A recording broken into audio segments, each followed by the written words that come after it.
Party ఓడిపోయిన దగ్గర నుంచి ఇంత ఫ్రీగా ఉంటున్నారు, మళ్ళీ గెలుస్తాము అన్న భయం ఎక్కడ మీకు లేదు? మాకున్న ఒత్తిడి గత 10 సంవత్సరాలు దాదాపు 18 నెలలు కావస్తుంది కాంగ్రెస్ ప్రభుత్వం మళ్ళీ తెలంగాణలో ఏర్పడి. ఎలా ఉంది పాలన గురించి? అంటే రేవంత్ రెడ్డి పాలన గురించి చెప్పారంటే ఏం చెప్తారు? రేవంత్ రెడ్డి ప్రభుత్వం అన్ని విధాలుగా ఫెయిల్ అయిందని భావించాను. ఎందుకు నిరసన వ్యక్తం చేస్తుంది అంటే నువ్వు చెప్పి మోసం చేసినావు. నేనైతే ఎవడొచ్చినా సరే ఆడబిడ్డలకు అడ్డం పడితే ఆర్టీసీ బస్సు మీద ఎక్కించైనా సరే ఆడబిడ్డలకు ఉచిత బస్సు రవాణా సౌకర్యాన్ని మీ అందుబాటులోకి తీసుకొచ్చే బాధ్యత నేను తీసుకుంటా అని చెప్పి నేను చెప్పదలుచుకున్నాను. డెవలప్మెంట్ పరంగా చూస్తే ఓన్లీ హైదరాబాద్ లో మాత్రమే డెవలప్ అయింది తప్ప ఎక్కడ రూరల్లో పెద్దగా డెవలప్మెంట్ కాలేదు. ఏ ఊరు పడుతుంటే రోడ్లు అలాగే ఉన్నాయి, ప్రజలు అలాగే ఉన్నారు, ఎక్కడ అభివృద్ధి అనేది లేదు అన్న మాట కూడా గట్టిగా ప్రచారం జరిగింది. ఎవరో కొంతమంది రాజకీయ నాయకులు పదవి ఆకాంక్షతోటి, పదవి వ్యామోహంతో ఏ అధికార పార్టీ ఉంటే ఆ అధికార పార్టీ పోయే వాళ్ళకు డెఫినెట్గా వాళ్ళు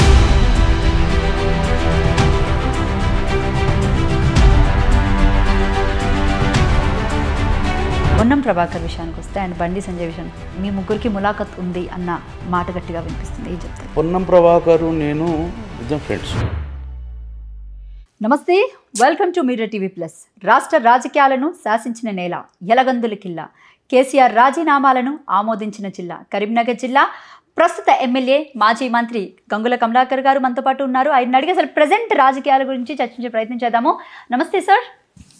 నమస్కారం రాధా గారు. మీ ద్వారా తెలంగాణ మరియు తెలుగు రాష్ట్ర ప్రజలందరికీ కూడా మిర్రర్ టీవీ ప్లస్ ద్వారా అందరికి శుభాకాంక్షలు. మీ అందరికీ కూడా మనస్ఫూర్తి అభినందనలు. ఎలా ఉన్నారు? I'm good, perfect. చూస్తున్న వెళ్తుంది పర్ఫెక్ట్గా ఉన్నాను. అంటే పార్టీ ఓడిపోయిన దగ్గర నుంచి ఇంత ఫ్రీగా ఉంటున్నారు అసలు, అంటే మళ్ళీ గెలుస్తాము అన్న భయం ఎక్కడ మీకు లేదు?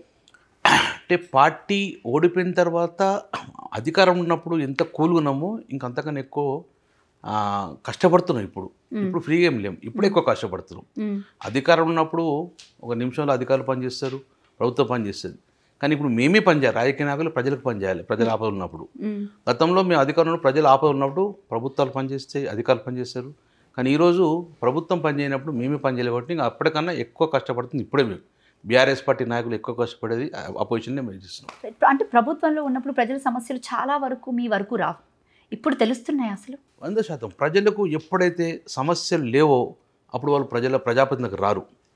సమస్యలు పరిష్కారం అయినప్పుడు అక్కడే ఉంటారు వాళ్ళ ఇంట్లో. పరిష్కారం కాకపోతేనే రాజకీయ నాయకులు అవసరం పడతారు, ప్రజాప్రతినిధులు అవసరం పడతారు. ఇప్పుడు మాకున్న ఒత్తిడి గత 10 సంవత్సరాల్లో లేని ఒత్తిడి, ప్రెషర్ ఇప్పుడు ప్రజల నుంచి మాకు వస్తుంది. సో డెఫినెట్గా ప్రజా సమస్య వినాలే, ఆ ప్రజా సమస్యలు పరిష్కరించే దిశగా ఆలోచించేలా చాలా హెక్టిక్గా ఉంటుంది మాకు ఇప్పుడు షెడ్యూల్ కూడా. Okay, right. మీ కెరియర్ అనేది బిగినింగ్ నుంచి చూసుకుంటే కనుక 2000లో మీరు కెరియర్ స్టార్ట్ చేశానని చెప్పారు. అయితే కౌన్సిలర్గా మీ కెరియర్ ఏదైతే స్టార్ట్ అయిందో 2009లో మీరు ఎమ్మెల్యేగా గెలవడం జరిగింది. అయితే టీడీపీ పార్టీ నుంచి మీరు ఎమ్మెల్యేగా గెలిచారు, రైట్? అసలు అంటే చంద్రబాబు నాయుడుతో కానీ రేవంత్ రెడ్డితో కానీ మీకు సత్సంబంధాలు ఎలా ఉండేవి? నా రాజకీయ జీవితం స్టార్ట్ చేసింది తెలుగుదేశం పార్టీ నుంచి. ఒక చంద్రబాబు నాయుడు, ఎన్టీ రామారావు అభిమానిగా ఆ రోజు మొట్టమొదటిసారిగా రాజకీయాలకు సంబంధించిన వ్యక్తిని రాజకీయాలకు రావడం జరిగింది 2000 సంవత్సరంలో యాజ్ ఎ మున్సిపల్ కౌన్సిలర్గా. అప్పుడు ఏ పార్టీ సెలెక్షన్ చేసుకుంటాం అంటే నేను టీడీపీ పార్టీ సెలెక్ట్ చేసి జరిగింది. ఆ రోజు టీడీపీ పార్టీలో ప్రప్రథంగా రాజకీయ అరంగేట్రం చేయడం జరిగింది. 2000 సంవత్సరం కరీంనగర్ మున్సిపల్ కౌన్సిలర్గా రాజకీయ జీవితాన్ని ప్రారంభించిన. తదనంతరం రాజకీయాలలో ఉండాలా వద్దా అని నిర్ణయం చేసుకున్న పరిస్థితుల్లో కూడా మళ్ళీ 2005లో మళ్ళీ కార్పొరేటర్గా అవకాశం వచ్చింది.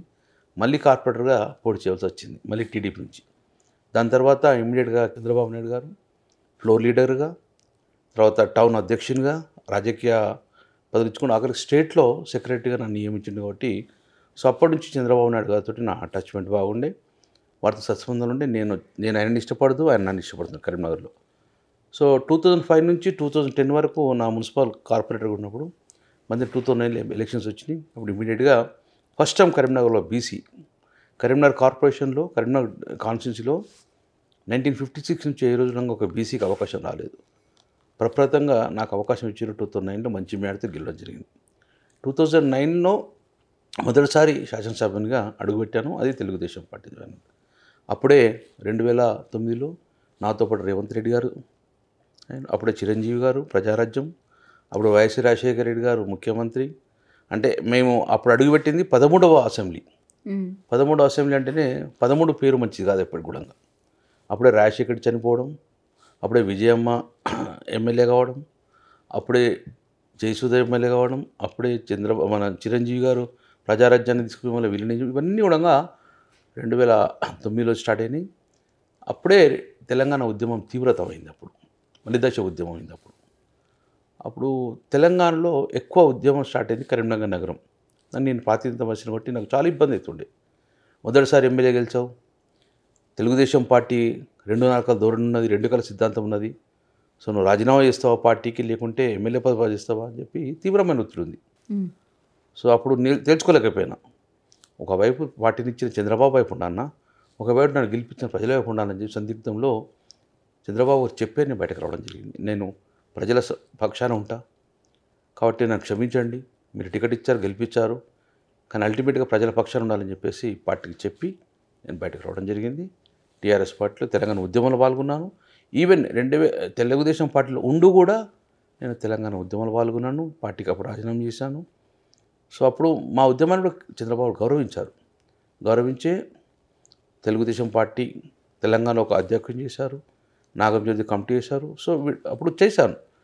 కానీ ప్రజల నుంచి తీవ్రమైన ఒత్తిడి, ఎక్కడో తెలుగుదేశం పార్టీ చంద్రబాబు నాయుడు మీకు నెగిటివ్గా రాణిస్తలేరు తెలంగాణ ఉన్నప్పుడు, అప్పుడు విధిలేక పార్టీ వదిలిపెట్టి టీఆర్ఎస్లో జాయిన్ కావడం. తెలంగాణ ఉద్యమకారునిగా టీఆర్ఎస్లో 2013లో జాయిన్ అయ్యాను. చాలామంది అంటారు తెలుగుదేశం పార్టీ నువ్వు వీడొచ్చేసినావు అంటే, నేను తెలుగుదేశం పార్టీలో వీడింది అధికార పార్టీలోకి రాలే, ఉద్యమ పార్టీలోకి వచ్చినప్పుడు చంద్రబాబు కేసీఆర్ గారు ముఖ్యమంత్రి కాలే. ఉద్యమం ఉంటుందా లేదా, పార్టీ ఉంటుందా లేదా, కేసీఆర్ ముఖ్యమంత్రి లేదని ఆలోచించలే. కానీ కేసీఆర్ వైపు ఉండాలి, ఉద్యమం చేయాలని చెప్పే ఉద్దేశంతో ఆ రోజు పార్టీ నా రాజకీయ భవిష్యత్తు ఏమైందో నాకు తెలియదు. ఎందుకంటే రాజకీయ భవిష్యత్తు అప్పుడు టీఆర్ఎస్ తెలంగాణ రాకపోతే టీఆర్ఎస్ పరిస్థితి ఏంది అవన్నీ కూడా ఆలోచించలే. డెఫినెట్గా టీఆర్ఎస్ వెంబడి పోదాం నమ్మకంతో, కేసీఆర్ నమ్మకంతో ఉద్యమంలో పాల్గొన్నాను. తెలంగాణ రాష్ట్రం వచ్చింది. తదనంతరం కేసీఆర్ గారు ఎట్లయితే చంద్రబాబు గారు నాతో ప్రేమగా ఉన్నాడు, నేను అట్లే కేసీఆర్ గారితో అట్లే సంబంధం ఉన్నది. సో అట్లా ఇప్పటివరకు కూడా 4 సార్లు ప్రజలు ఆశిస్తాడు కరీంనగర్ నగరంలో, 2 సార్లు కార్పొరేటర్గా, 4 సార్లు ఎమ్మెల్యేగా గెలిచి వచ్చాను. అదే టీడీపీ పార్టీలో ఉన్నప్పుడు చంద్రబాబు నాయుడుకి మీరు రైట్ హ్యాండ్ అయితే రేవంత్ రెడ్డి గారు లెఫ్ట్ హ్యాండ్ ఎలా ఉండేదంటే? ఆల్మోస్ట్ చంద్రబాబు నాయుడు గారికి రైట్ హ్యాండ్ రేవంత్ రెడ్డి గారు. నేను కూడా చంద్రబాబు గారితో అటాచ్ ఉండి, జనరల్గా తెలంగాణ ఇష్యూ వచ్చేవారికి ఎక్కువ రేవంత్ రెడ్డి గారు, నేను నాగంజన్ గారు చాలా సీరియస్గా డిస్కస్ చేసేవారు. సో అప్పుడు నాకు రేవంత్ రెడ్డి గారితో మంచి రిలేషన్ ఉండే, నన్ను ఆయన గౌరవిస్తుండే, నేను ఆయన గౌరవిస్తుండే. ఒకటే పార్టీ ఉన్నప్పుడు తెలంగాణ ఉద్యమం మనమే చేద్దాం రేవంత్ రెడ్డి గారు అన్నాడు. అప్పుడు రణభేరి అనే ప్రోగ్రాం కూడా కరీంనగర్లో నేనేం చేయడం జరిగింది. ఇప్పుడు రేవంత్ రెడ్డి గారు రావడం జరిగింది. అంటే తెలుగుదేశం పార్టీలో ఉండి కూడా తెలంగాణ ఉద్యమం చేద్దామని కూడా ఆలోచనతో చాలా చేశాం. కానీ ప్రజలు నమ్మలే, తెలుగుదేశం పార్టీలో ఉంటూ తెలంగాణ ఉద్యమం చేయడం అనేది కరెక్ట్ కాదని చెప్పేసి అప్పుడు మేము వేరే పార్టీకి వెళ్ళినాం. కానీ రేవంత్ రెడ్డి అట్లే కంటిన్యూ అయ్యింది. ఎందుకంటే కరీంనగర్లో ఉన్నంత ఎఫెక్టివ్ కొడంగల్ ఉండకపోవచ్చు. కరీంనగర్లో చాలా ఎఫెక్టివ్ ఉంటుండే, అగ్రెసివ్ ఉంటుండే, చాలా ఇబ్బంది ఉండే. ఆ ఇబ్బంది వలన ఈవెన్ రేవంత్ రెడ్డి గారితో మాట్లాడాను, కానీ విధి లేదన్నా పోతున్నా చెప్పడం కూడా జరిగింది నేను ఆ రోజు. సో అట్లా రేవంత్ రెడ్డి గారికి, మన చంద్రబాబు గారికి మీ ఇద్దరు కూడా మంచి పని చేసాం, ఒక నమ్మకంగా పనిచేసాం, చాలా నమ్మకంగా పనిచేసాం. నమ్మకాన్ని ఎప్పుడు పోగొట్టుకోలేదు. చివరిగా చంద్రబాబు గారు కూడా చెప్పిపోయాం, మోసం చేసిపోలేదు. సో తెలంగాణ ఉద్యమం సెంటిమెంట్ బట్టి అట్లా చెప్పాను. సో నాకు రేవంత్ రెడ్డి గారు మంచి మిత్రుడు, నేను అన్నాన్ని పిలుచుకుంటూ నాకు దాన్ని గౌరవిస్తారు. ఆ పార్టీలో ఉన్నప్పుడు అందరూ కలిసిమెలిసి చాలా థిక్ ఫ్రెండ్షిప్ ఉంటుంది మాది. రైట్. ఇప్పుడు 2009 విషయానికి వస్తే కనుక, అంటే ఆ టైంలోనే బాబ్లీ ప్రాజెక్టు గురించి ఇష్యూ అవ్వడం జరిగింది. అంటే ధర్నా చేయడానికి గల కారణాలు ఏంటి అసలు? అప్పుడు తెలుగుదేశం పార్టీ చేసిన ధర్నా చాలా ముఖ్యమైనది, చాలా ప్రధానమైనది, చాలా ఇంపార్టెంట్. తెలంగాణకు సాగునీరు తాగునీరు వచ్చేది Pochampadu, that is Sriram Sagar project. Sriram Sagar ప్రాజెక్టులో నీళ్లు నిండితేనే తెలంగాణకు సాగునీరు తాగునీరు. శ్రీరామ్ సాగర్ ప్రాజెక్టు మీద ఆధారపడ్డది మిడ్మానేర్, ఎల్ఎండి అవన్నీ. సో శ్రీరామ్ సాగర్ ప్రాజెక్టు ఎండిపోతే తెలంగాణ ఎండిపోతుంది. అప్పుడు ఈ కాళేశ్వరం లేదు, ఏది లేదు. సో అప్పుడు శ్రీరామ్ సాగర్ ప్రాజెక్టు నీళ్లు రాకుండా బాబ్లీ అనే ప్రాజెక్టు మహారాష్ట్ర ఒక ఆనకట్ట కట్టడం జరిగింది, బ్యారేజ్ కట్టే ప్రయత్నం చేసింది. అది సిడబ్ల్యూసి అనుమతులు లేవు, కేంద్ర ప్రభుత్వ అనుమతులు లేవు. ఇల్లీగల్గా మహారాష్ట్రలో బాబ్లీ ప్రాజెక్టు కడుతున్నప్పుడు తెలంగాణ ఎడారి అవుతుందని చెప్పేసి ఆ రోజు మేము బాబ్లీలో మేము ధర్నా చేయడం జరిగింది. 3 రోజులు ధర్నా చేసాం. చంద్రబాబు గారి నేతృత్వంలో తెలుగుదేశం పార్టీ ఎమ్మెల్యే అందరూ పోయడం జరిగింది. ఆ రోజు ఇంక్లూడింగ్ రేవంత్ రెడ్డి గారు మా వెంబడి వచ్చారు. సో ఆ రోజు చాలా తీవ్రంగా కొట్టారు మమ్మల్ని. 4 రోజుల తర్వాత చలో ఆ ఊరు మొత్తం కూడా బంద్ నిర్వహించారు, ప్రజలు కొట్టడం, పోలీసులు కొట్టడం, చాలా విపరీతమైన కొట్టడం జరిగింది. బలవంతంగా మమ్మల్ని అరెస్ట్ చేసి జైలుకి పంపించే ప్రయత్నం చేసి నాకు చాలా నాకు దయాకర్ రావు గారికి తర్వాత నలుగురు చాలా తీవ్రంగా కొట్టారు. మా కాలు కూడా ఆల్మోస్ట్ ఆల్ టేర్ అయిపోయింది. అప్పుడు చంద్రబాబు గారు మాకు కేర్ హాస్పిటల్కి వచ్చి కూడా చూడడం జరిగింది. సో చాలా తీవ్రమైన దెబ్బలు తగినారు. చాలా అప్పుడు భయంకరమైన మర్చిపోయింది. బలవంతంగా అప్పుడు తెలంగాణ గవర్నమెంట్ రోషయ్య గారు ముఖ్యమంత్రి గారు ఒక ఫ్లైట్ పంపి మమ్మల్ని అందరికీ వచ్చింది. చాలా తీవ్రమైన ఉన్నది. కానీ ఇప్పటికైనా ఆ పోరాటం మాత్రం డెఫినెట్గా ఇప్పటికీ ఆ కేసు నడుస్తుంది. చంద్రబాబు నాయుడు గారు ఏమనుకున్నారు, మేమందరం A2 A3 4గా మేమందరం ఉండగా ఇప్పటికీ బాబ్లీ కేసు మేము నడుస్తున్నాం. బిలోలి కోర్టు, ధర్మాబాద్ కోర్టుకు ఇప్పటికీ నడుస్తున్నాం. ఆ కేసు ఇప్పుడు ఎప్పుడు తెగుతో తెలియదు. కానీ మొత్తానికైతే చంద్రబాబు ఆంధ్ర నుంచి 4-5 ఉన్నారు, మేము ఒక 5-6 అందరం ఎమ్మెల్యే. సో ఆ కేసు ఇప్పటికీ నడుస్తుంది. మర్చిపోలేని సంఘటన అది బాబ్లీ. రైట్. ఏపీలో ఇప్పుడు బనకచెర్ల ప్రాజెక్ట్ గురించి చాలా పెద్ద ఇష్యూ అవుతుంది. ఇప్పుడు తెలంగాణకు వచ్చిన నష్టం ఏంటి సార్ అసలు? 100% తెలంగాణ నీకు వెనకచెర్లని కట్టనిస్తే గిట్ట రేపు పొద్దున మన ప్రయోజనాలు మనకు వచ్చే వాటా, గోదావరిలో వాటా కానీ కృష్ణాలో వాటర్ కానీ నెగ్లెక్ట్ చేస్తారు. ఉన్న బచావత్ ఒప్పందం ప్రకారము తెలంగాణకు సంబంధించిన నీరు కృష్ణా వాటా, గోదావరి వాటరా దీన్ని కేటాయించిన తర్వాత కిందికి వాటర్ ఎంత కట్టుకుని మాకు ఇబ్బంది లేదు. సో మా వాటా మాకు కేటాయించింది అక్కడ బనకచెర్ల కడితే మాకు అన్యాయం జరుగుతుంది. డెఫినెట్గా కిందికి పోయే నీళ్ళు కట్టుకోమని మాకు ఇబ్బంది లేదు. కానీ మా వాటా తేలాలి. మా వాటా మాకు వచ్చిన తర్వాత కట్టుకోమని చెప్తున్నాను. ఇప్పటికీ అదే వాదన ఉంది. తెలంగాణకి రావాల్సిన వాటా ఎంత సార్? అంటే 900 + 500 80% 950 గోదావరిలో రావాలి, 500 కృష్ణా రావాలి. ఈ వాటా మనకు క్లియర్గా ఉన్నప్పుడే వెళ్ళిపోవాలి. ఇప్పుడు ఎందుకంటే మేడిగడ్డ కడితే మన వాటా మనకు వస్తుంది. మేడిగడ్డ నీళ్ళు ఇప్పుడు కిందికే పోతున్నాయి. అక్కడ మేడిగడ్డ నుంచి నీళ్ళు కిందికి పోతున్నాయి, కృష్ణా నుంచి చదివిపోతున్నాయి. సో వాళ్ళు తెలంగాణ ఎడారే పరిస్థితి వచ్చింది. తెలంగాణ ఉద్యమే నీళ్ళ కోసం ఉద్యమం జరిగింది. మళ్ళీ నీటి ఉద్ధరణ వచ్చే పరిస్థితి వచ్చింది. ఆ పరిస్థితి రావద్దని చెప్పేసి కేంద్ర ప్రభుత్వం తెలంగాణకు 2 ముఖ్యమంత్రిని కూర్చోబెట్టుకొని మా వాటా మనకు క్లియరింగ్ చేసిన తర్వాత బనకచెర్ల కట్టుకుని మాకు ఇబ్బంది అని చెప్తున్నారు. రైట్. ఇంకా తెలంగాణ పాలిటిక్స్ విషయానికి వస్తే దాదాపు 18 నెలలు కావస్తుంది కాంగ్రెస్ ప్రభుత్వం మళ్ళీ తెలంగాణలో ఏర్పడి. ఎలా ఉంది పాలన గురించి? అంటే రేవంత్ రెడ్డి పాలన గురించి చెప్పారంటే ఏం చెప్తారు? రేవంత్ రెడ్డి మీద చాలా ఆశలు, అత్యాశలు పెట్టుకున్నారు ప్రజలు. అంత ఆశలు కల్పించిండు రేవంత్ రెడ్డి గారు. ఏ డిక్లరేషన్ ఉండగా బీసీ డిక్లరేషన్ కానివ్వండి, రైతు డిక్లరేషన్ కానీ, మహిళా ఏ డిక్లరేషన్ ఉండగా పబ్లిక్ని అట్రాక్ట్ చేసుకున్నారు. ఒక నమ్మకం ఉండే. ఎందుకంటే కేసీఆర్ చెప్పింది చేసిండు కాబట్టి ఇదే రేవంత్ రెడ్డి చెప్పి చేస్తాడు కావచ్చిన ఆలోచనతోటి రేవంత్ రెడ్డి గారు ఓటేయడం జరిగింది కాంగ్రెస్లో. కానీ ఒకసారి వేసిన తర్వాత ఇప్పుడు రేవంత్ రెడ్డితో అయ్యే పరిస్థితి లేదు. ఎందుకంటే నిధులు లేవు, ఇబ్బంది లేదు, ఎవరికైనా నిధులు లేదు, ఏం పని చేయలేరు. సో ప్రజలకు న్యాయం చేయలేకపోతే అల్టిమేట్గా ప్రజల నుంచి నిరసన వ్యక్తం అవుతుంది. నువ్వు ఇస్తా అని చెప్పి ఇవ్వకపోతే డెఫినెట్ నిరసన వ్యక్తుంది. నువ్వు ఇయ్యా అని చెప్తే వద్దరో ఓటు ఎట్లు వేస్తారో ఎవరు తిరగపోవు.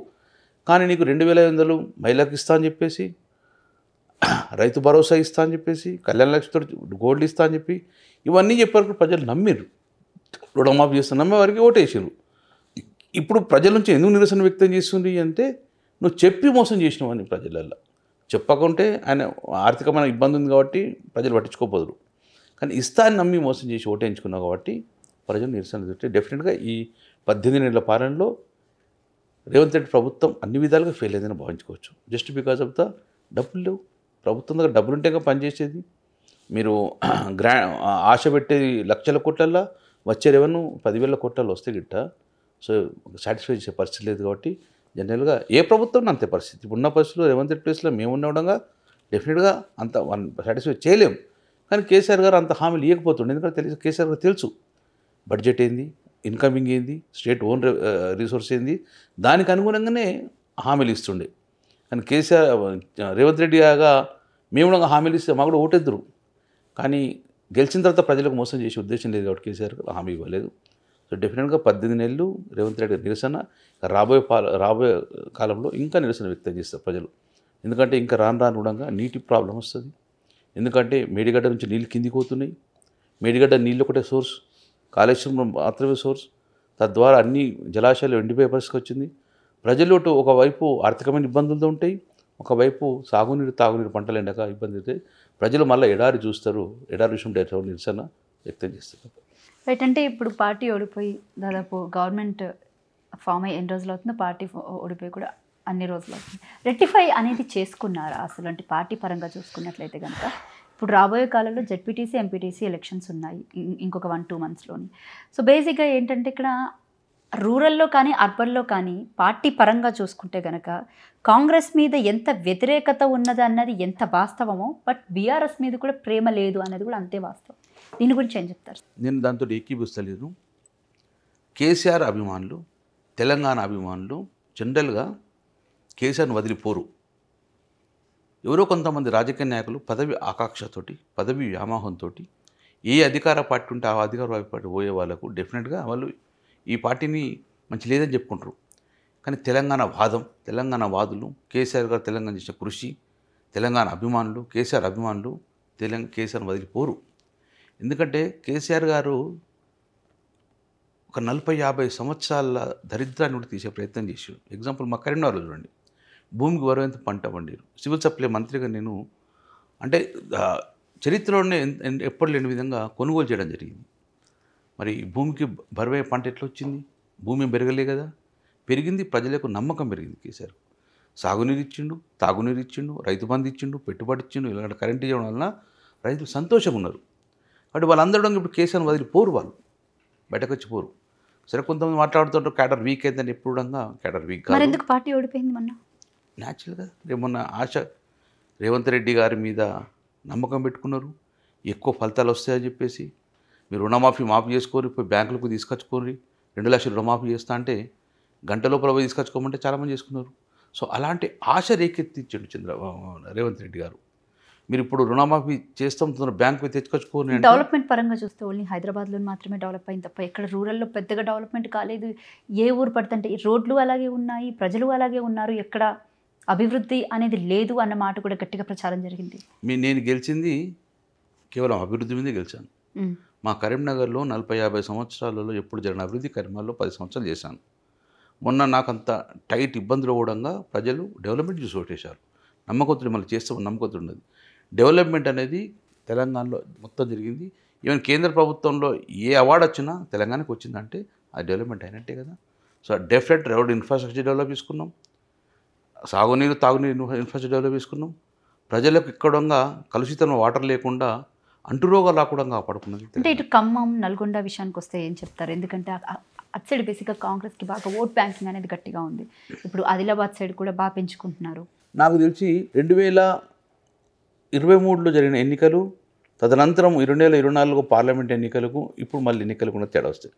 రేపు రాబోయే స్థానిక సంస్థలలో కాంగ్రెస్ పార్టీ చతికిల పడిపోతుంది.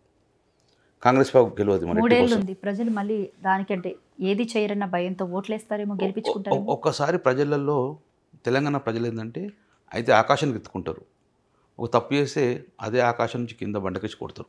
ఇప్పుడు తెలంగాణ ప్రజలకు ఒకసారి నమ్మకం పోయిన తర్వాత మళ్ళీ నమ్మకాన్ని పెంచుకోరు, వారి మీద నమ్మకం కోల్పోయారు. కాంగ్రెస్ ప్రభుత్వం నమ్మకం కోల్పోయారు. సో ఇష్టానుసారంగా డిసిషన్ తీసుకోవడము, తర్వాత మల్టిపుల్ నాయకత్వం ఉండడము, ఒక మంత్రి ఏం మాట్లాడుతున్నది, ఒక మంత్రి శాఖలో ఇంకో మంత్రి స్టేట్మెంట్ ఇస్తారు, దానికి మళ్ళీ కౌంటర్గా ముఖేష్ కూడా మాట్లాడము. So there is a disturbance in the government. Congress party is different, government of Telangana is different. వీళ్ళు గవర్నమెంట్ ఉన్నప్పుడు చాలా హుందాగా బిహేవ్ చేయాలి. సో చాలా డిగ్నిటీగా ఉండాలి, ప్రజలకు జవాబుదారితనంగా ఉండాలి. ఒక సీఎం చెప్తే 10 మంది వినే పరిస్థితి లేవాలి. కానీ సీఎంఓ స్టేట్మెంట్ ఇస్తాడు, కింద మంత్రులు స్టేట్మెంట్ ఇస్తారు, ఒక మంత్రి స్టేట్మెంట్ ఇస్తాడు. సో అట్లా ప్రజల నమ్మకం కోల్పోయింది, స్టాండర్డిటీ లేదు. గతంలో మన ప్రభుత్వంలో ఒకసారి కేసీఆర్ చెప్తే అదే స్టాండ్ ఉంటుంది, అందరం ఇంప్లిమెంట్ చేద్దాం. కానీ ఇంప్లిమెంట్ చేసే పరిస్థితి ప్రజలు అయోమయంలో గురైపోతున్నాయి. రైట్. ఇటు కేసీఆర్ కూడా పెద్దగా బయటికి రావట్లేదు, ఏం చెప్తారు సార్? అంటే మొన్న ఒకసారి బయటకు వచ్చారు, దాని తర్వాత ఇది మన పీసీ ఘోష్ కమిషన్కి మాత్రమే అటెండ్ అయ్యారు, రజతోత్సవ సభకి మాత్రమే వచ్చారు తప్ప ప్రజల్లోకి పెద్దగా వెళ్తున్నట్టయితే కనిపించట్లేదు. మేమందరం ప్రజలకు వెళ్ళిపోతాం. కేసీఆర్ అనేది ఒక నాయకుడు, తెలంగాణ రాష్ట్రాన్ని సాధించిన నాయకుడు. సో ఆయనకు సమవుజ్జి ఉన్నప్పుడే మాట్లాడతారు. కానీ ఎవరో చిన్న మాట్లాడుతున్న కేసీఆర్ వచ్చి మాట్లాడవలసిన లేదు. మేమందరం సరిపోద్ది. మేమున్నాం, హరీష్ రావు, కేటీఆర్ ఉన్నాడు, వీఆర్ ఎనఫ్. సో కేసీఆర్ గారికి ఉన్న స్టేటస్ విధంగా వారికి ఉన్న సమవుజ్జి కూడా లేడు కాబట్టి వారు రాకపోవడే మంచిది, మేము సరిపోతుంది అనుకుంటాం. కేసీఆర్ గారు ఒక నాయకుడు, ఇంప్లిమెంటేషన్ నాయకుడు, ప్రజలకు ఎలా మేలు చేయాలని ఆలోచించే వ్యక్తి. సో డెఫినెట్గా మేమందరం ప్రజలలో ఉంటాం, ప్రజా సమస్యలు మేము పరిష్కరిస్తాం. కేసీఆర్ మా నాయకుడు, వారి డైరెక్షన్ మేము పనిచేస్తాం. మోర్ ఓవర్ ఇంకా కేసుల గురించి చెప్పాలంటే ఏం చెప్తారు? ఎటు చూసుకున్నా కూడా ఇప్పటి వరకు దాదాపు ఒక 200 నుంచి 300 పైగా కేసులు అయినట్టున్నాయి. ఇటు కేటీఆర్ని చూసుకున్నట్టయితే ఫార్ములా ఈ కార్ రేస్ మీద 2-3 సార్లు ఏసీబీ విచారణకి పిలిపించారు. దాని తర్వాత ఈడీ ఎంక్వైరీ అని అన్నారు. దాని తర్వాత ఇటు చూస్తే కేసీఆర్నేమో పీసీ ఘోష్ కమిషన్కి, అటు హరీష్ రావు గారిని కూడా పీసీ ఘోష్ కమిషన్కి పిలవడం జరిగింది. అంటే ఎటు పక్కన చూసుకుంటే ఇటు సోషల్ మీడియా దగ్గర నుంచి, అటు ప్రజల దగ్గర నుంచి, అంటే సామాన్యుల దగ్గర నుంచి ప్రతి ఒక్కరి మీద కూడా కేసులు పెట్టుకుంటారు. అటు పాడి కౌశిక్ రెడ్డి మీద కూడా రీసెంట్గా శంషాబాద్లో ఎయిర్పోర్ట్లో అరెస్ట్ చేసి మరి అప్పటికప్పుడు అర్ధరాత్రి తరలించడం జరిగింది. ఈ ఓవరాల్గా ఈ డ్రామా చూస్తుంటే మీకు ఏమనిపిస్తుంది? రాధా గారు, ఒక్కసారి మేము నాట్ ఓన్లీ తెలంగాణ, దేశ రాజకీయాలు కూడా మేము గమనిస్తూ ఉంటాం. దాంతో కూడా పక్కన మన ఆంధ్రప్రదేశ్ రాష్ట్రాన్ని గమనిస్తుంటాం. మీరు చెప్పిన అన్నిటికి ఒకటే సమానం చెప్తాం. చంద్రబాబు నాయుడు అరెస్ట్ కాకముందు జగన్ మళ్ళీ వైనాట్ 175 అని అన్నాడు. అవును, వైనాట్ 175 కాకుండా 150 వరకు గెలుస్తాడని చెప్పి ప్రజల నమ్మకం ఉండే, మాకు కూడా నమ్మకం ఉండే. ఎందుకంటే అతన్ని ప్రజలందరూ గెలిపించారు. గెలిపించేందుకు ఆయన పని ఆయన చేసుకుంటూ పోతుండు. ఎక్కడైతే చంద్రబాబు మీద కక్ష సాధింపు జైలు వేశాడో అతని పతనం స్టార్ట్ అయింది. అందుకే 11 సీట్లు అతను ఎవరు ఎక్స్పెక్ట్ చేయలేదు. కానీ ప్రజలు డిసైడ్ అయిపోయారు. ఎప్పుడైతే జగన్ దేవుడు అన్నాడో అప్పుడు చంద్రబాబును అరెస్ట్ చేయగానే ఒక సింపుల్తో డౌన్ అయిపోయాడు. 11 సీట్లు గెలవడం కారణం చంద్రబాబు అరెస్ట్ చేయడమే. అంటే నువ్వు ఒక ముఖ్యమంత్రిగా చంద్రబాబు నాయుడును అరెస్ట్ చేసేందుకు నేను ఎన్నికల గెలిపేయలేదు. చంద్రబాబు నాయుడు మీద కక్ష సాధించడం ఎన్నికల గెలిపేయలేదు. నువ్వు వాళ్ళ కేసులు పెట్టుకుంటూ జరుగుతుంది కాబట్టి నీకు 11 సీట్లు ఇచ్చారు. సేమ్ తెలంగాణ అదే జరుగుతుంది. ప్రజలు నీకు అవకాశం ఇచ్చింది పరిపాలన చేయమని, వారి మీద వేరే కేసులు పెట్టడం గెలిపించడం కాదు, పరిపాలన చేయమని. సో ప్రజల థింకింగ్ అదే. కేసీఆర్ మీద కేసులు పెట్టుడు, కౌశిక్ రెడ్డి మీద కేసులు పెట్టుడు, కేటీఆర్ మీద కేసులు పెట్టుడు, మా కరిమాల్లో 60-70 మంది జైలుకి పంపించుడు, ఇవన్నీ చేస్తే ఏంటంటే ప్రజలల్లో ఒకలాంటి ఇందుకైనా ఓటేసింది. మాకు ఇది కోరుకోం, మేము అరెస్టులు కేసులు కోరుకోం, మాకు కావాల్సింది మీరు మా హామీ ఇచ్చిన డెవలప్మెంట్ చేయమని. సో డెఫినెట్గా ప్రజలు సేమ్ అదే తిరుగుబట్టేస్తారు. ఎప్పుడైతే ప్రజల నుంచి విమర్శలు ఎదుర్కొంటాడో పతనం స్టార్ట్ అయిపోతుంది. ప్రజలు బహిరంగంగా వచ్చి నువ్వు కేసులు పెట్టద్దు ఒర్రరు. ప్రజలు ఎప్పుడైతే ఓటింగ్ వస్తారో అప్పుడు చూస్తారు. దాని నిదర్శనమే ఈరోజు ఆంధ్రప్రదేశ్ రాష్ట్రం యొక్క ఎవరు ఎక్స్పెక్ట్ చేయలేదు. చంద్రబాబు నాయుడుకు అన్ని సీట్లు వస్తాయని ఎవరు ఎక్స్పెక్ట్ చేయలేదు. బట్ ఇప్పుడు ఆంధ్రాలో కూడా అదే రెడ్ బుక్ పాలన జరుగుతూ ఉంది. ఎమ్మెల్యేల దగ్గర నుంచి అందరినీ అరెస్టులు చేసుకుంటానే వస్తున్నారు, ఎవరిని కూడా వదిలిపెట్టలేదు. అంటే ప్రతిదీ లోకేష్ గారు ఒక స్టేట్మెంట్ ఇవ్వడం కూడా జరిగింది. ప్రతిదీ రెడ్ బుక్లో నోట్ చేసుకుంటున్నాము, ఎవడిచ్చింది వాడికి తిరిగి ఇచ్చేస్తాము, అనా పైసాతో సహా వడ్డీతో సహా అని అన్నారు. మరి ఇప్పుడు ఇక్కడ ఏదైతే పాలన జరుగుతుందో అక్కడ అదే పాలన జరుగుతుంది. ఇప్పుడు మీరు మిర్రర్ టీవీ దగ్గర సర్వే అయింది, సేమ్ చంద్రబాబు కూడా అదే పరిస్థితి వస్తుంది. ప్రజలు సేమ్ అదే విసిగి వారేసిపోతుండ్రు. కొట్లాడు గిట్లు ఇవన్నీ తీసుకోరు. గుర్తుపెట్టుకుని ఎప్పుడంగా ప్రజలు వైలెన్స్ ఒప్పుకోరు. ప్రజలు ఇట్లా జైళ్ళకు పంపడము, ఒకరిని శిక్షించడము అనేది ఒప్పుకోరు. ప్రజలు ఒప్పుకునేది డిగ్నిటీగా డెవలప్ చేయండి, డిగ్నిటీగా పనిచేయండి, ప్రజలు ఓట్లేస్తారు. కాబట్టి రాజకీయ కక్షలకు ప్రజలు 50% ఒప్పుకోరు. రాజకీయ కక్షలు చేసే నాయకులు డెఫినెట్గా మళ్ళీ ఒకసారి రారు. అందుకే ఆంధ్రాలో రిపీట్ అవుతుంది. చంద్రబాబుతో జగన్తో చంద్రబాబుతో మళ్ళీ జగన్ వచ్చేస్తాడు. అదే పరిస్థితి వస్తుంది. ఇప్పటికైనా చెక్ పెట్టాలి. ఎక్కడ ఏ రాష్ట్రాల్లో కానీ చెక్ పెట్టాలి. గతంలో తెలంగాణలో ఇటువంటి పరిస్థితి లేకుండే. రాజశేఖర్ ముఖ్యమంత్రి గారు ఉండే, రోషే ఉండే, మేమందరం ఎమ్మెల్యే ఉండే. కానీ ఏ రోజు జైలుకు పంపడం అనేది, కక్ష సాధింపు చేయడం అనేది జరగలే. ఫస్ట్ టైం తెలంగాణలో ఈ రాజకీయాలు స్టార్ట్ అయినాయి. కాబట్టి ఇది మంచిది కాదు. అండ్ మోర్ ఓవర్ అంటే ఈ మధ్య కాలంలో కొత్తగా చూస్తున్నది ఏంటంటే భాషా విధానం రాజకీయాలు కూడా ఎక్కువైపోయాయి. నోటుకు వచ్చినట్టు ఎవరు పడితే వాళ్ళు మాట్లాడడం కానివ్వండి, ఈవెన్ సీఎం స్థాయి ఉన్న వ్యక్తి కూడా మాట తూలడం అనేది ఎంతవరకు కరెక్ట్ అంటే? సీఎం గారు మాట్లాడిన దేని మా సీఎం మాట్లాడుతుంటే ప్రజలు మాట్లాడింది కదా. ప్రజలకు మనం నేర్పిస్తున్నాం. మనం యథా రాజా తదా ప్రజ. నాయకుడు ఎట్లా మాట్లాడితే ప్రజలు మాట్లాడుతుండ్రు. నాయకుడు ఇష్టం మాట్లాడు, ప్రజలకు ఇష్టానుసారంగా మాట్లాడి ముఖ్యమంత్రి మీద, ముఖ్యమంత్రి కుటుంబంలో మాట్లాడారు. మేము చాలా ఖండిస్తున్నాం. అంటే ఈ విధమైన ధోరణి చూస్తుంటే ఇక్కడ రాజకీయ నాయకుల మీద ప్రజలకు ఏమాత్రం భయం ఉంటుంది, భక్తి ఉంటుంది, నమ్మాలనిపిస్తుందా? నేను రేవంత్ రెడ్డి గారి మీద ప్రజలు మాట్లాడడం నేను ఖండిస్తున్నా పూర్తిగా. ఇది మంచిది కాదు. ఒక ముఖ్యమంత్రి ఫ్యామిలీని ముఖ్యమంత్రి మాట్లాడడం తీవ్రంగా మేము ఖండిస్తున్నాం.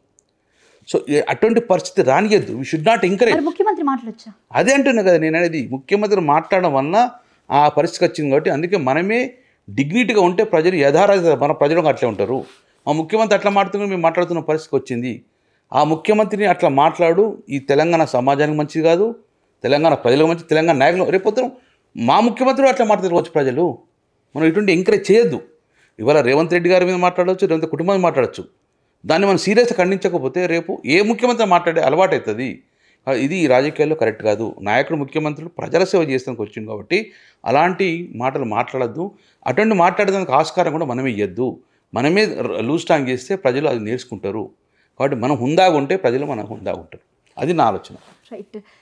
ఎట్లేదని అంటే ప్రజెంట్ మీ కాన్స్టిట్యున్సీలో మీరు ఎమ్మెల్యేగా ఉన్నా కూడా నిధులు అనేవి అయితే రావడం కష్టంగా ఉంటుందని విన్నాను. బేసిక్గా పార్టీలు ఓడిపోయినప్పుడు, వేరే వేరే పార్టీస్ ఉన్నప్పుడు మీ కాన్స్టిట్యున్సీకి అంటే మీ కాన్స్టిట్యున్సీ ప్రజలు ఇబ్బందుల విషయానికి వస్తే ఏం చెప్తారు? ఇప్పుడు రైతుల పట్ల ముఖ్యంగా వాళ్ళకి కరెంటు ఉండట్లేదని విన్నాను నేను. అండ్ మోరోవర్ వాటర్ రావట్లేదని సరిగ్గా. దాని తర్వాత ఇది మన రైతు భరోసా కానివ్వండి, రుణమాఫీ కూడా చాలామందికి కాలేదు అని చెప్పేసి ఈ విధమైన సమస్యల విషయానికి వస్తే ఏం చెప్తారు సార్? మేము ఈ ప్రభుత్వాలను ఒకటే కోరుతున్నాం, మీరు కొత్తగా శాంక్షన్ చేసే అవసరం లేదు. కేసీఆర్ గారు శాంక్షన్ చేసిన వర్క్లే ఇంకో 3 ఏళ్ళ దాకా పనిచేస్తాయి. అవి కంటిన్యూ చేసే అవకాశం కూడా లేదు. అవి కూడా కంటిన్యూ చేస్తారు పార్టీకైనా. South India first time cable bridge తీసుకొచ్చినాం, అవును, అది కూడా పనిచేస్తలేదు. మానేర్ రివర్ ఫండ్ సౌత్ ఇండియాలో ఫస్ట్ టైం. గుజరాత్లో సబర్మతి రివర్ ఫండ్కి అనుకూలంగా చూసి పెట్టాం. అది కూడా నిధులు లేక ఆగిపోయింది. కేసీఆర్ ఇచ్చే నిధులను కూడా ఇచ్చే పరిస్థితి లేదు. కరీంనగర్ టౌన్లో సీఎంఎస్ఎన్స్ ఉంది, అది నిధులు లేకుండా పోయింది. సో ఇట్లా ప్రజలు చాలా ఇబ్బంది. ఒకటేసారి స్విచ్ ఆఫ్ చేసినట్టు డెవలప్మెంట్ ఆగిపోయింది. ప్రజలు అయోమయంలో గురవుతున్నారు. రైతు మానేరు జలాశయాలు ఎండిపోయినాయి, మిడ్ మానేరు నీళ్ళు లేవు, ఎల్ఎండీలో నీళ్ళు లేవు, సాగునీరు ఇబ్బంది అవుతుంది. కరీంనగర్లో మేము డైలీ వాటర్ ఇచ్చేవాళ్ళం, 3 రోజుల కోసం వాటర్ ఇచ్చే పరిస్థితి వచ్చింది. డైలీ వాటర్తో పాటు 24/7 వాటర్ ఇద్దాం అనుకున్నాం, ఇచ్చే పరిస్థితి లేదు. సో నేనేమంటున్నా, ప్రభుత్వాలు మారినప్పుడల్లా ప్రజలు ఇబ్బంది పడకూడదు, పరిపాలన జరుగుతూనే ఉండాలి. డెవలప్మెంట్ వర్క్స్ ఆపకూడదు. డెవలప్మెంట్ కంటిన్యూ ప్రాసెస్ జరుగుతూనే ఉండాలి. కానీ ఈ ముఖ్యమంత్రి అని ఇక్కడ ఎమ్మెల్యే టీఆర్ఎస్ ఉన్నాడు అని చెప్పి బంద్ చేస్తే అల్టిమేట్గా ఆ కాన్స్టిట్యూన్సీలో ప్రజలు, తెలంగాణ ప్రజలే ఇబ్బంది పడతారు. మా కాన్స్టిట్యూన్సీలో కాంగ్రెస్ వాళ్ళు ఉంటారు, బీజేపీ వాళ్ళు ఉంటారు, వాళ్ళు కూడా ఇబ్బంది పడతారు. కాబట్టి ప్రభుత్వాలు మారినప్పుడల్లా డెవలప్మెంట్ ఆపొద్దు అని నాకు, డెవలప్మెంట్ ఆపినప్పుడు ప్రజలు డెఫినెట్గా తిరుగుబాటు చేస్తారు. కాళేశ్వరం గురించి చెప్పాలంటే ఏం చెప్తారు? ఎందుకంటే కాళేశ్వరాన్ని మొన్న ఎలక్షన్స్ టైంలో ఆ క్యాంపెయినింగ్స్ ఏవైతే ఉన్నాయో చాలా పెద్ద ఎత్తున వాళ్ళు ప్రచారం అనేది చాలా పెద్దగా చేసుకోవడం జరిగింది. అంటే ఈరోజు బీఆర్ఎస్ పార్టీ ఓడిపోవడానికి గల కారణం one of the main reason ఏదంటే కాళేశ్వరం ప్రాజెక్ట్ని పెద్ద ఎత్తున ఎత్తి చూపించుకోవడం. ఇక్కడంటే పార్టీ విఫలమైందా లేకపోతే వాళ్ళు సక్సెస్ అయ్యారా? కర్నూలు చావుకు 100 కారణాలు వస్తాయి. ఈరోజు ఒక మనిషి బాయిలో పడితే రాళ్ళేసేవాళ్ళు చాలామంది ఉంటారు, తీసేవాళ్ళు తక్కువ మంది ఉంటారు, కాపాడేవాళ్ళు తక్కువ ఉంటారు, రాళ్ళేసేవాళ్ళు చాలామంది ఉంటారు. కాళేశ్వరము ఎక్కడైతే 2-3 పేర్లు కుంగిపోగానే నాట్ ఓన్లీ ఇప్పుడు ఎస్ఎల్బీసీ అయింది, మన గుజరాత్లో అయింది, కాంగానే ఇమ్మీడియట్ రిపేర్ చేసుకుంటాం. ఒక ఇంట్లో బాత్రూమ్ రిపేర్, కొత్త కట్టిన బాత్రూమ్ రిపేర్ అయితే లీక్ అయితే రిపేర్ చేసుకుంటాం. కానీ ఇల్లు కూడా కొట్టుకోం కదా. ఆ 3 పేర్లు కుంగినందుకు కూలిపోయిందని చెప్పారు. ఇప్పటివరకు మరి ఎందుకు కూలిపోలే? లక్షల క్యూసెక్స్ల వాటర్ పోతుంది, 10-20 లక్షల క్యూసెక్ల వాటర్ పోతుంది. మరి నిజంగానే ఫెయిల్ అయితే గట్ట కూలిపోవాలి కదా. ఒక 3 పేర్లు గట్ట కంప్లీట్ చేసుకుంటే మళ్ళీ నీళ్ళు లిఫ్ట్ చేద్దాం కదా. ఇప్పుడు ఆ యొక్క గోదావరి నీళ్ళు మొత్తం కూడా ఆంధ్ర ప్రాంతానికి వెళ్ళి తెలంగాణ ఎడారైతుంది. ఇప్పుడు నిజంగానే కేసీఆర్ గారు కట్టిందని చెప్పి మీకు వివక్ష చూస్తే ఇప్పుడు నీళ్ళని అడ్డిపోతున్నాయి. అంటే మన కోమటిరెడ్డి వెంకటరెడ్డి కూడా రీసెంట్గా ఒక మాట చెప్పడం జరిగింది, అసలు మొత్తానికే పనికిరాని ప్రాజెక్ట్ అన్నట్టు మాట్లాడారు వాళ్ళు. కూల్ చేయాలి అని కూడా ఒక కామెంట్ చేయడం జరిగింది. మాకు ఒక 6 నెలలు మా ప్రభుత్వం మాకు ఇవ్వండి, ప్రూవ్ చేస్తాం మేము. మళ్ళీ మేడిగడ్డ నీళ్ళు తెలంగాణకు పుష్కలంగా వచ్చేవి చేస్తాం మేము. 6 నెలల తర్వాత మళ్ళీ మీరు దిగిపోండి. మీ చేతగాని వల్ల అవుతుంది ఇది. డెఫినెట్గా మేడిగడ్డ అనేది సక్సెస్ఫుల్ ప్రాజెక్టు. చిన్న చిన్న లోపాలు వస్తుంటాయి. నేను మళ్ళీ ఇప్పుడు చెప్పాను, కొత్త ఇల్లు కట్టినప్పుడు లీకేజీలు వస్తాయి, బాత్రూమ్ లీకేజీలు, వాటర్ ట్యాంక్ లీకేజీలు వస్తాయి. వాటర్ ట్యాంక్ లీక్ అయితే వాటర్ ట్యాంక్ మళ్ళీ రిపేర్ చేస్తాం, కానీ ఇల్లు కొట్టుకోం కదా. అదే కొత్త ప్రాజెక్టు చాలా అవుతుంది. దేశంలో ప్రపంచంలో కొత్త ప్రాజెక్టుల్లో ఎర్రర్స్ వస్తూ ఉంటాయి, దాన్ని రెక్టిఫై చేసుకోవాలి.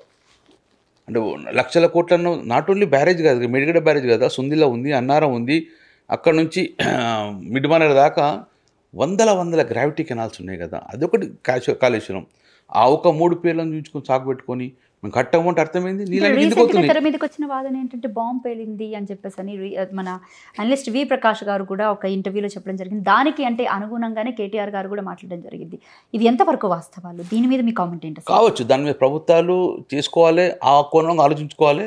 I don't think so. Bomb పేలిందా లేదు తర్వాత విషయం. కానీ అక్కడ మొత్తం కోల్ మైన్స్ ఏరియా మొత్తం కూడా శాండ్ ఉంటుంది. ఎక్కడన్నా చిన్న కుంగుపాట అయినడంగా పోతుంది, చిన్న కుంగినవడంగా వెళ్ళిపోతూ ఉంటుంది కింద పట్టుకొని. నా ఉద్దేశం అయితే ఆ స్ట్రెచ్లో కుంగిపోయిందని నేను భావిస్తున్నాను. దాన్ని మళ్ళీ పైకి లేపేసింది. ఇవాళ రేపు బేస్మెంట్ తోటి ఇల్లు లేపే పరిస్థితికి వచ్చి టెక్నాలజీ వచ్చింది. దాన్ని లేపుకొని బ్యారేజ్ కట్టుకుంటే క్లోజ్ చేసుకుంటే నీళ్ళు ఆగుతాయి. Safe project, it's a safe project. అక్కడ కావాల్సుకొని రాజకీయ కోణంలో మాత్రం ఈరోజు మేడిగడ్డను చూస్తే ఎప్పటికీ తెలంగాణ ప్రజలకు మేలు జరగదు. మీరు రాజకీయ కోణాలు పక్కకు పెట్టుకొని తెలంగాణ నీళ్ళు అనే ఆలోచనతో ఉంటే గిట్ట మనది రిపేర్ చేస్తే డెఫినెట్గా నీళ్ళు వస్తాయి. ఇప్పుడు సంవత్సరంన్నర నుంచి నీళ్ళు పోతూనే ఉన్నాయి. డ్యామ్కి ఇంతవరకు ఇబ్బంది, బ్రిడ్జి మేడిగడ్డ ప్రాజెక్టుకి ఇక్కడ వచ్చిన ప్రాబ్లం కాలేదు. సో కాబట్టి దాన్ని ఉపయోగం తీసుకొస్తే తెలంగాణకు మేలు జరుగుతుంది. అంటే 1,00,000 కోట్ల ఆరోపణల విషయానికి వస్తే ఏం చెప్తారు కాళేశ్వరం ప్రాజెక్టు? అంటే దాదాపు ఇటు బీఆర్ఎస్ పార్టీకి సంబంధించి వాళ్ళు చెప్పినటువంటి లెక్కలు ఏంటంటే 93,000 కోట్లు మాత్రమే దానికి ఖర్చు అయిందని అంటున్నారు. ఇంకో పక్క నుంచి చూస్తే 97,000 కోట్లు అని అన్నారు. బట్ ఇటు ప్రభుత్వం ఏమో 1,00,000 కోట్లకి అవినీతికి తెగబడ్డారు, ఇటు బీఆర్ఎస్ పార్టీ వాళ్ళు అంటున్నారు. ఏం చెప్తారు? 93,500 కోట్లు ఖర్చు అయిందని చెప్పి అన్ని కాగు రిపోర్ట్స్ మొత్తం ఉన్నాయి. 1,20,000 కుప్పకూర అంటారు. 93,000 ఖర్చు అయితే 1,20,000 ఎట్లయితే తెలియదు. ఇదిగో పులి అంటే అదో తోకైన పరిస్థితి వచ్చింది. ఈరోజు నాట్ ఓన్లీ మేడిగడ్డ కదా 93,000 కోట్లు, మేడిగడ్డతో పాటు 2 బ్యారేజ్లు, సుందిల్ అన్నారంతో పాటు పైప్ లైన్లు, ఎలక్ట్రిసిటీ సబ్స్టేషన్లు, గ్రావిటీ కెనాల్స్, మల్లన్న సాగర్, రంగనాయక సాగర్, ఇట్లా అన్నిటి కలుపుకుంటే కూడా 93,500 కోట్లు అవుతుంది. ఆ 3 పేర్లే కాదు కదా, ఆ 3 పేర్లు అయితే ఈ యొక్క 90,000 ఉపయోగంలోకి వస్తాయి కదా. సో కాబట్టి ఈ రాజకీయ కోణంలో ఆలోచిస్తున్నారు. ఒక దుమ్ము పెట్టే పరిస్థితి వచ్చింది. తెలంగాణ తీసుకొచ్చి కేసీఆర్ మీద దుమ్ము పెట్టే ప్రయత్నం చేస్తుండ్రు. కాబట్టి ప్రజలలో ఇప్పుడు అందుకే ఎన్నికలు, అన్నిటి తీర్పు మళ్ళీ ప్రజలు ఎన్నికలకు పోవాలి. ఎన్నికల్లో చూస్తే డెఫినెట్గా కాళేశ్వరం ప్రాజెక్టు కట్టడం వలన ప్రయోజనం ఉందా అని చెప్పి ఎన్నికలకు వస్తే డెఫినెట్ వల్ల కేసీఆర్ కోట్లేస్తారు. రైట్. ఇంకా మీ విషయానికి వస్తే కనుక మీ నియోజకవర్గంలో చిన్న ఆరోపణలు ఉన్నాయి. నేను దాన్ని డైరెక్ట్గా అడిగేద్దాం అనుకుంటున్నాను.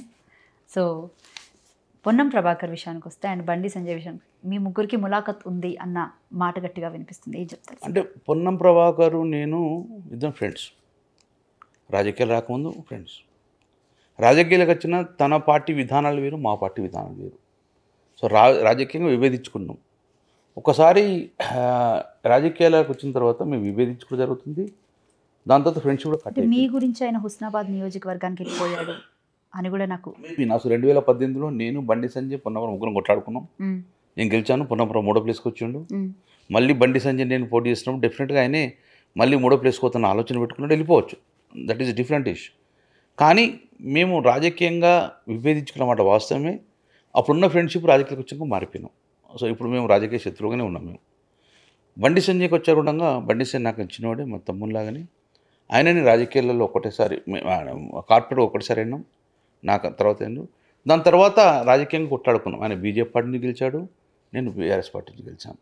సో ఎన్నికల వరకు మేము కొట్లాడుకుంటాం. తర్వాత మాత్రం మాకు పెద్ద కొట్లాడుకున్న పరిస్థితి లేదు. కరీంనగర్ జిల్లాకు వస్తే కనుక నువ్వు ఎంపీగా గెలువు, నేను ఎమ్మెల్యేగా గెలుస్తా, ఒకవేళ ఎమ్మెల్యే కూడా పోటీ చేస్తే నువ్వు ఓడిపోవాలి, ఈ టైప్ ఆఫ్ కాన్వర్సేషన్ మీ ఇద్దరి మధ్య జరిగిందని చెప్పేసి మీ ఏరియాలో టాక్ ఉంది. అట్లా రాజకీయాలు జరిగాయి. నిజంగానే అట్లా అనుకుంటే మరి నా మీద పోటీ చేయదుగా 3 సార్లు బండి సంజయ్. ఆమె పోటీ చేయకుండా కిషన్ రెడ్డి తప్పించుకోవచ్చు కదా. కిషన్ రెడ్డి ఎంపీకి ఇస్తాడు, ఎమ్మెల్యే అయ్యాడు, మరి ఇక్కడ తప్పించుకోవచ్చు కదా. సో డెఫినెట్గా ఆయన పార్టీ నుంచి పోటీ చేస్తాడు, నేను నా పార్టీ నుంచి తీవ్రంగా కొట్లాడుకుంటాం. పోటీలో కాంప్రమైజ్ ఉండదు. మేము కాంప్రమైజ్ అయితే ప్రజలు ఊరుకుంటారా? అంటే గ్రైనేట్ విషయానికి వస్తే కనుక మీ మీద ఏదైతే గ్రైనేట్ మాఫియా అనే ఆరోపణలు ఉన్నాయో దాని మీద బండి సంజయ్ కామెంట్ చేసినప్పుడు, అదే కంప్లైంట్ చేసినప్పుడు మీ ఇద్దరు కూడా కాంప్రమైజ్ అయ్యారని ఈ విధమైన ఆరోపణలు కూడా ఉన్నాయి. ఏం చెప్తారు సార్? బండి సంజయ్కి కొత్తగా ఎంపీ కాగానే ఆయన మీద అన్ని తప్పుడు ఇన్ఫర్మేషన్ ఇచ్చి ఏదో గంగుల కమలాకర్ ట్యాక్స్ కట్టాలి 700 కోట్లు. సో అతను ఆలోచించకుండా కార్పొరేట్ చేయడం జరిగింది. తర్వాత తనే తెలుసుకున్నాడు ఇది ఫాల్స్ కంప్లైంట్ అని. సో రాజకీయ నాయకుల మీద డెఫినెట్గా ఫస్ట్ ఒక అలిగేషన్స్ వస్తూ ఉంటాయి. నిజమో కాదో ఆరోపణలు చేస్తూ ఉంటారు. మా మీద 100 ఆరోపణలు వస్తూ ఉంటాయి. నిజమో కాదో దాని ఆరోపణ అంటారు. సో ఆరోపణలు రేపు ఎవరికైతే రేపు తెలుసుకొని నిజమో కాదో తెలుసు. నిజంగానే గంగుల కమలాకర్ డ్యూ ఉందంటే డెఫినెట్గా ప్రభుత్వాలు ఊకో కదా. మేము అపోజిషన్లో లోకల్ గవర్నమెంట్ లేదు, నేషన్ లేవు, ప్రభుత్వాలు ఊకో కదా. సో డెఫినెట్గా తప్పు చేస్తే ఎప్పటికైనా శిక్ష అనుభవించాలి. సో మేము ఇంతవరకు కూడా గ్రానైట్లో చాలా క్లారిటీగా ఉన్నాం, ట్రాన్స్పరెన్సీగా ఉన్నాం. చట్టబద్ధంగా చేసే వ్యాపారం కాబట్టి మేము తప్పు చేయలేదు, ఆయన తెలుసుకున్నాడు. సో మళ్ళీ దాని గురించి రిపీట్ అయితే లేదు. సో మేము తప్పు చేస్తే డెఫినెట్గా అదే యాక్షన్ తీసుకుంటారు. సిబిఐ, ఈడీ అన్నిటికీ ఇచ్చిండ్రు.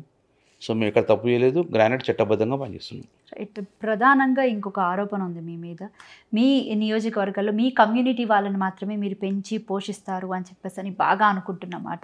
మీ నియోజకవర్గ ప్రజలే ఈ మాట నా దగ్గర కొంతమంది చెప్పడం జరిగింది. ఏం చెప్తారు?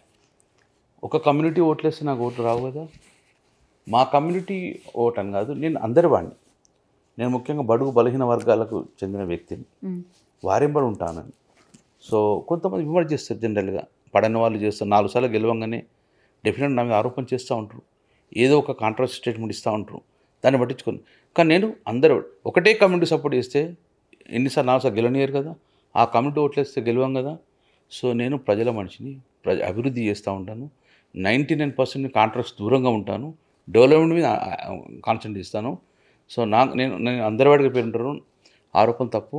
మా కమ్యూనిటీతో పాటు అందరి కమ్యూనిటీ సమానంగా చూసుకుంటాం. రైట్. ఇక గంగుల కమలాకర్ విషయానికి వస్తే కనుక పర్టికులర్గా ప్రజలకి మీకు మధ్యలో ఎవరు ఏ పిఏ కానీ ఏ పిఆర్ఓ కానీ ఎవ్వరూ ఉండరు అని విన్నాను నేను.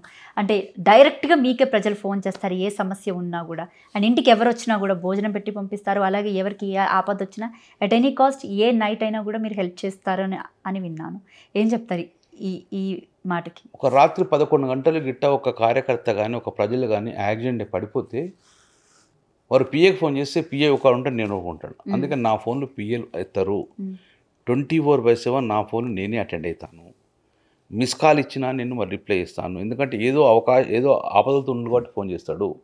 కాబట్టి ఫోన్ లేపకపోవడం, ఫోన్ స్విచ్ ఆఫ్ చేయడము అటువంటి జరగలేదు ఇంతవరకు. నా 20 సంవత్సరాల రాజకీయ జీవితంలో ఫోన్ స్విచ్ ఆఫ్ చేయను ఎప్పుడు. ఏ ఫోన్ ఎత్తకపోవడం ఉండదు. ప్రతి ఒక్కటి అటెండ్ అవుతాను. ప్రతి ఒక్కటి అటెండ్ అయ్యి సమస్య నాతో అయితే అంటే సాల్వ్ చేస్తాను. అర్ధరాత్రి 1ంటికి ఫోన్ చేసినా కూడా నిజంగా ఎందుకు చేస్తారు? అర్ధరాత్రి 1ంటికి వారు ఆపద ఉంటే ఫోన్ చేస్తారు. ఆపద ఉన్నప్పుడు నేను ఆదుకోకపోతే నేను గెలిచి లాభం లేదు, ప్రజాప్రతినిధిగా ఫెయిల్ అవుతాను నేను. సో ప్రజలకు అందుబాటులో ఉండాలి అని చెప్పేసి సమస్య పరిష్కారం అవుతుంది. That is different. కానీ సమస్యను చెప్పుకునే విధంగా కూడా ఎవరో ఒకరు ఉండాలి కదా నాయకుడు. కాబట్టి నేను ఎంతవరకు అయితే వీలైతే ఎంతవరకు నా దగ్గరకు వచ్చే ప్రజలను, అది ఏ పార్టీలో కానీ నాతో వీలైతే చేస్తాను. కానీ ఎప్పుడు నువ్వు నా పార్టీ కాదు అని చెప్పి ఎల్లగొట్టిన పరిస్థితి రాలేదు, ఇంతవరకు రాదు కూడా. రైట్. ఇంకా త్వరలో జెడ్పీటీసీ ఎంపీటీసీ ఎలక్షన్స్ ఉన్నాయి. మరి బీఆర్ఎస్ పార్టీ సిద్ధంగా ఉందా? ప్రభుత్వానికి వ్యతిరేకంగా ఓటు జరుగుతుంది, కేసీఆర్కి అనుకూలంగా ఓట్లు జరుగుతాయి. ఎంత రావచ్చు అంటారు ఓటింగ్ పర్సెంటేజ్? 100%. మళ్ళీ సేమ్ 45 to 50% మళ్ళీ మాకు ఓట్లు వస్తాయి, ఈజీగా వచ్చేస్తాయి. అన్ని స్థానాలలో మెజార్టీ స్థానాలు బీఆర్ఎస్ పార్టీ కవచించుకుంటారు. మరి బీజేపీ పార్టీ బలపడుతుందని విన్నాను నేను పక్క నుంచి. అంటే ఎట్లేదన్నా ప్రజలంతా కూడా బీజేపీ పార్టీ మీద ఎక్కువగా మొగ్గు చూపిస్తున్నారు అనే మాట కూడా గట్టిగా వినిపిస్తుంది. కాంగ్రెస్ పార్టీకి వేయని వాళ్ళు బీజేపీ పార్టీకి వేసే అవకాశం ఉంటుంది, కానీ బీఆర్ఎస్ పార్టీకి ఎక్కువ చెదరదు. డెఫినెట్గా కాంగ్రెస్ పార్టీ ఫెయిల్ అయింది కాబట్టి ఆ ఓటు ట్రాన్స్ఫర్ టు బీజేపీ అయితే కొంతవరకు. అక్కడ ఉన్న మెజార్టీ సెక్షన్లు కాంగ్రెస్ పార్టీ వ్యతిరేకులందరూ మా పార్టీ వైపు ఉంటారు. మా పార్టీ ఓట్ బ్యాంక్ ఎక్కువ చెదరు. ఇప్పుడు మా పార్టీ ఓట్ బ్యాంక్తో పాటు ఎక్కువ ఓట్ బ్యాంక్ కూడా. ఈ 18 నెలల కాలం పాటు ఏమైనా ఓట్ బ్యాంక్ పెరిగిందని మీరు అనుకుంటున్నారా? 100%. మా ఓటింగ్ పరిస్థితి ఇప్పుడు ఎలక్షన్లో బయటపడుతుంది. మాకు ప్రజలకు కేసీఆర్ను కోల్పోయినందుకు బాధపడ్డారు, మళ్ళీ కేసీఆర్ను చూడాలని ఆలోచిస్తున్నారు. కేసీఆర్ గారు కేటీఆర్ గారి పనితీరును మళ్ళీ చూడాలి అనే ఉద్దేశంతో ఉన్నారు. కాబట్టి డెఫినెట్గా ఈ ఎలక్షన్లో మా నాయకుల నమ్మకం ఉన్నది. కాంగ్రెస్ పార్టీ మీద ఎవరికి నమ్మకం లేదు, బీజేపీ పార్టీ మీద నాయకత్వం లేదు. డెఫినెట్గా మా పార్టీ మీద నాయకత్వం ఉన్నది. మాకు ఒక స్టెబిలిటీ పార్టీ మాది. ఒకవేళ నిధులు రాకపోతే గెలిచిన తర్వాత బీజేపీ పార్టీలు ఉన్నారు, ఎవరు నాయకుడు తెలియదు. ఒకవైపు ఈటెల రాజేందర్, ఒకవైపు కిషన్ రెడ్డి, ఒకవైపు రాజా సింగ్, ఒకవైపు ధరంపూర్ అరవింద్, ఒకవైపు బండి సంజయ్. ఎవ్వరికి వారు నాయకత్వం చేయించుకుంటున్నారు. అట్లా కాదుగా మా పార్టీలో నాయకుడు లేడు. మా పార్టీలో కేసీఆర్ గారు ఒకటే నాయకుడు.